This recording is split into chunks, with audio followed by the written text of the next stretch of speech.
Ndamuka muna sindikuda mafaera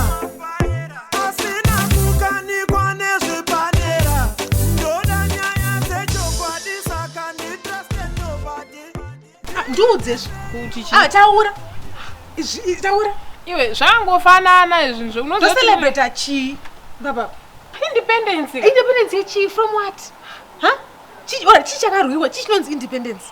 pairwirwa chi independence kakuti kuti tive free ka tite zvatoda tifare zvedu vanhu tite minda dzedu dzimba dzedu tiende kuna fest anozoti vanhu ramuzofamba kuna fest saka independence yekufamba kunoiche kuna fest marounds saka takafaitira independence yekuti marounds muna fest wati one man one vote chichiri kuti kanenge maby elections apa pane hofazoshaikwewo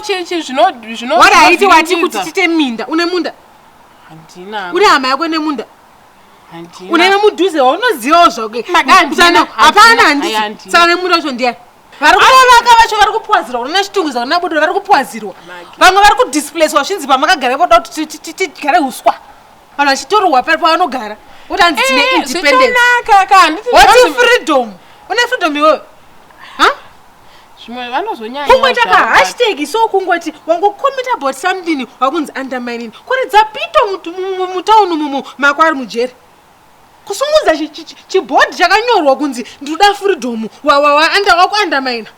wakasunungokotaura zvaunodeyo freedom yekuti unokomenta kuti data radhura unokomenta kuti ndine nzara usina kunzi ipolitics pakarwirwa kunzi varungu vaiva minority ndo vaibenefita paupfumi hwenyika yedu zvanzirika tifaite majority benefita but izvezvi who's benefiting iyo minority yekumusoro nenobenefita ndovanenge vane mamaini ndovane mari dzechikokoko ndovane varume ikokoko isusu kunoka hatina kana varume hatina kana chii ndota independence ndotinoserebta nhani ndisina kana murume isusu kuti tiri kunoka hatina kana chatinacho hatina varume oti ndita independence ndenchifara nani ndisina murume ndofara nani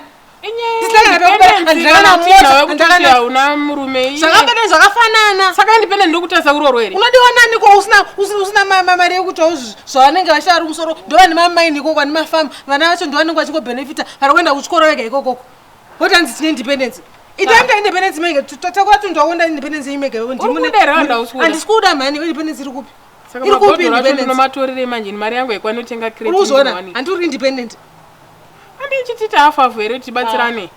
izvozvi hatina kana you can't even express ourselves august wanche vanhu vakasvidirwa chi kuti vari kudhimanda ekudefenda voti yavowakuvhundukaoti uri independent wakuvhunduka pana akasungwa here zvaugust pana akasungwa here august yacho uchidefenda voti handisi kuda mani ndandivhurira bhodha ndishande zvamwe pana kucelebrata independence iri nani existence